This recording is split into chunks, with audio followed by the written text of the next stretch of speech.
नमस्कार, आप देख रहे हैं सत्य हिंदी और मैं हूं आपके साथ कृति सिंह। कोलकाता के लॉ कॉलेज में छात्रा के साथ गैंग रेप ने न सिर्फ पूरे शहर को हिलाकर रख दिया है, बल्कि अब इस मामले ने तृणमूल कांग्रेस यानी टीएमसी के भीतर आपसी कलह को भी उजागर कर दिया है। टीएमसी सांसद कल्याण बनर्जी और विधायक मदन मित्रा के बयानों ने इतना बवाल मचाया कि पार्टी को उनके खिलाफ कार्रवाई करनी पड़ गई। वहीं महुआ मोइत्रा ने अपने ही पार्टी के नेताओं को घृणित और असंवेदनशील बता दिया, जिसके बाद बनर्जी ने मोइत्रा की जिंदगी पर हमला बोल दिया और इस गैंगरेप के मामले ने राजनीतिक रंग लेना शुरू कर दिया। दरअसल कोलकाता के लॉ कॉलेज में छात्रा के साथ गैंगरेप के बाद सबसे बड़ा बवाल तब हुआ जब पता चला कि मुख्य आरोपी मनोजीत मिश्रा टीएमसी की छात्र शाखा यानी टीएमसीपी का दक्षिण कोलकाता जिला महासचिव है। इस घटना ने पूरे शहर में गुस्सा भड़का दिया। लोग सड़कों पर उतर आए और विपक्ष ने टीएमसी सरकार पर हमला बोलना शुरू कर दिया।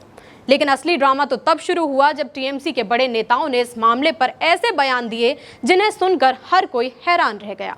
टीएमसी सांसद कल्याण बनर्जी ने कहा कि अगर कोई दोस्त अपने दोस्त के साथ रेप करता है तो इसमें क्या किया जा सकता है? क्या पुलिस स्कूलों में हर वक्त मौजूद रहेगी?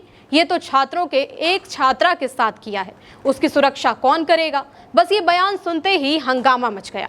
अब इस बयान पर टीएमसी की ही सांसद महुआ मोइत्रा भड़क गईं। महुआ ने बनर्जी के बयान को घृणित बताया। उन्होंने ट्वीट किया और कहा कि भारत में औरतों के खिलाफ गलत सोच हर पार्टी में है, लेकिन टीएमसी की खासियत ये है कि हम ऐसे घृणित बयानों की निंदा करते हैं, फिर चाहे बयान देने वाला कोई भी हो। लेकिन बनर्जी भी कहाँ चुप रहने वाले थे। उन्होंने महुआ पर पलटवार करते हुए निजी हमला बोल दिया। बनर्जी ने महुआ की हाल ही की शादी में जिक्र करते हुए कहा कि महुआ पर तंज कस दिया और कहा कि महुआ ने 1.5 महीने विदेश में हनीमून मनाया और अब मुझ पर हमला कर रही हैं। वो मुझे औरतों के खिलाफ बोल रही हैं, लेकिन खुद क्या हैं? महुआ ने 40 साल की शादी तोड़ी और 65 साल के शख्स से शादी की। क्या वो औरतों को दुख नहीं दे रही? बनर्जी ने यह भी कहा कि महुआ ने अपनी कृष्णानगर सीट पर किसी भी महिला को कभी आगे नहीं बढ़ने दिया। वहीं टीएमसी विधायक मदन मित्रा ने भी इस मामले पर ऐसा बयान दे दिया जिसे सुनकर लोग हैरान रह गए। उन्होंने कहा कि अगर पीड़िता अपने साथ दोस्तों को ले जाती या किसी को पहले से बता देती तो ये घटना टल सकती थी। इस बयान ने भी जनता का गुस्सा भड़का दिया। टीएमसी को लगा कि अब मामला हाथ से निकल रहा है। पार्टी ने तुरंत ही कल्याण बनर्जी और मदन मित्रा के बयानों से खुद को अलग कर लिया।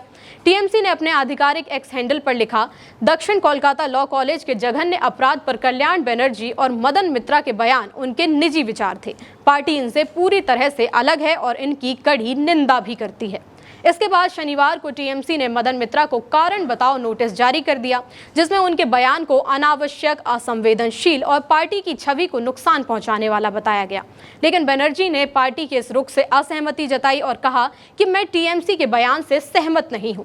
क्या वो उन नेताओं का समर्थन कर रहे हैं जो अपराधियों को बचा रहे हैं? इस पूरे मामले ने विपक्ष को टीएमसी पर हमला करने का बड़ा मौका दे दिया। बीजेपी के बड़े नेता शुवेंदु अधिकारी ने रविवार को कोलकाता में रैली निकाली और पश्चिम बंगाल में हर बेटी की सुरक्षा की मांग की। कांग्रेस और सीपीआईएम ने भी इस घटना के खिलाफ रैलियां निकाली। सिविल सोसाइटी ग्रुप सड़कों पर उतर आए। इस बवाल के बाद सोशल मीडिया पर तो आग ही लग गई। बीजेपी के नेता अमित मालवीय ने टीएमसी को रेप समर्थक और अपराधियों की पार्टी तक कह डाला। राष्ट्रीय महिला आयोग यानी एनसीडब्ल्यू की एक टीम ने रविवार को दक्षिण कोलकाता लॉ कॉलेज घटनास्थल का भी दौरा किया। माहौल गर्माता जा रहा है। ये मामला टीएमसी और ममता बनर्जी सरकार के लिए बड़ी मुसीबत बन गया है। अगले साल 2026 में पश्चिम बंगाल में विधानसभा चुनाव भी होने हैं और ये विवाद पार्टी की साख को नुकसान पहुंचा सकता है। जहां एक ओर लोग न्याय की मांग को लेकर सड़कों पर हैं, वहीं दूसरी ओर नेताओं की बयानबाजी ने इस संवेदनशील मुद्दे को राजनीतिक अखाड़ा बना दिया है। ये अब एक मुद्दा बहुत ज़्यादा बड़ा बन चुका है, जिसमें नेताओं की गैर जिम्मेदाराना बातें, पार्टी के अंदर की लड़ाई और राजनीति सब कुछ शामिल हो गया है।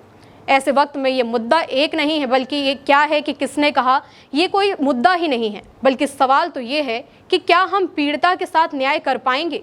क्या राजनीतिक दल महिलाओं को न्याय दिलाने की सोच भी रहे हैं या सिर्फ अब सब कुछ राजनीति ही बची है?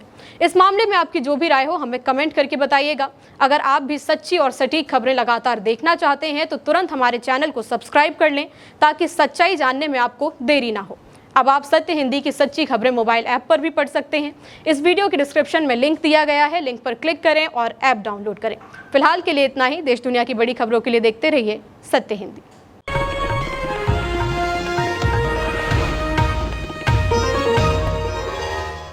Copyright disclaimer under Section 107 of the Copyright Act 1976. Allowance is made for fair use for purposes such as criticism, comment, news reporting, scholarship, and research. Fair use is a use permitted by copyright statute that might otherwise be infringing.